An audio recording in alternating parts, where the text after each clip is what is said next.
Welcome back. Now on to our Patriot Report. Well, there is a strong allegiance of women out there who are just sick and tired of being told to stay in the shadows, and also who they're supposed to vote for because of their gender. Which brings me to my next guest. She's a retired Marine who serves as the co-chair of Veterans for Trump, and she's on the advisory board for Women for Trump.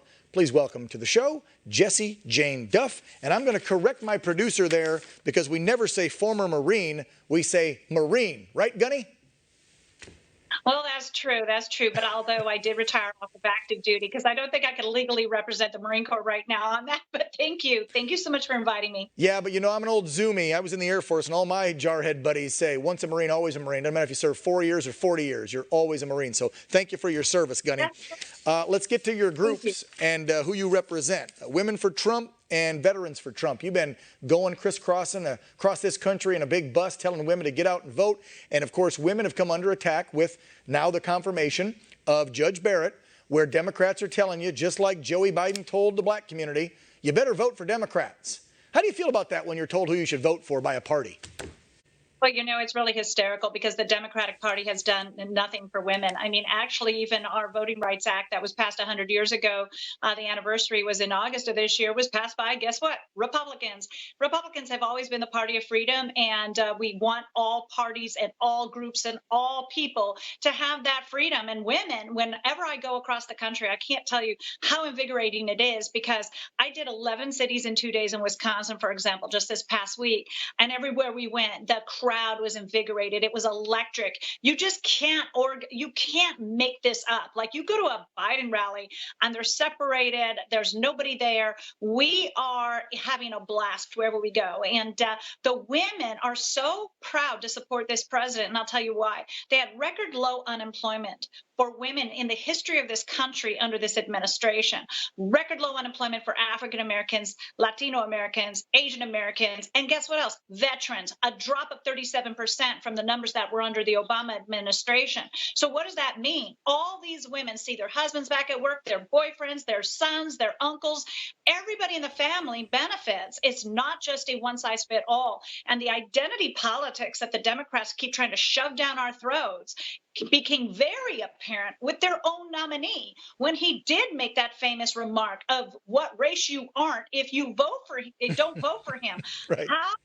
What an audacity that he had to make that comment. But you know what I love about it? His mask was ripped off, because that's exactly how they think. That you, if you're a certain race or gender, or even if you are of a immigrant status, you should never be supporting this president. Oh, one more thing, everywhere I went, immigrants come out in droves, because what they're afraid of with these Democrats is the socialism ideals that they are pressing for the voters of America to go for. And that's why they fled the countries that they have come here from. I'm glad you brought up vets, too, because I believe I read a report not long ago, I'm sure you saw it, that the veterans have given this president and this administration the highest approval rating of the VA, I think in its history, a 90-some% approval rating. And the president also is the one that got choice out there for vets, because let's be real, the VA's been screwed up for decades. I was fortunate that I didn't see combat. I wasn't injured. I didn't have to use it. But I got a lot of buddies that have told me their nightmare stories. And this president took action in the first, year, 18 months that he was in. Promises made, promises kept for our vets. And he's really bringing up, you just brought it up as well, women and the suburbs. We see what's happening in another city now, Philadelphia, last night. I got to think that women are out there looking for some security and safety and law and order, right?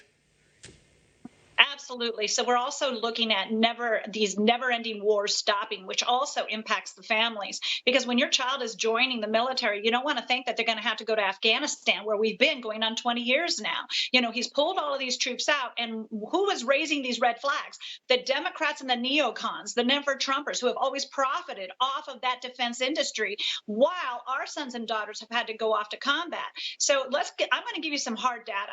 Under the Obama-Biden administration in 2015, an inspector general's report showed 300,000 veterans died just waiting to get into the backlog of the VA. 600,000 were still pending at the time of. All right, we'll get back to Real America with Dan Ball in just a bit, but we now go to Omaha, Nebraska.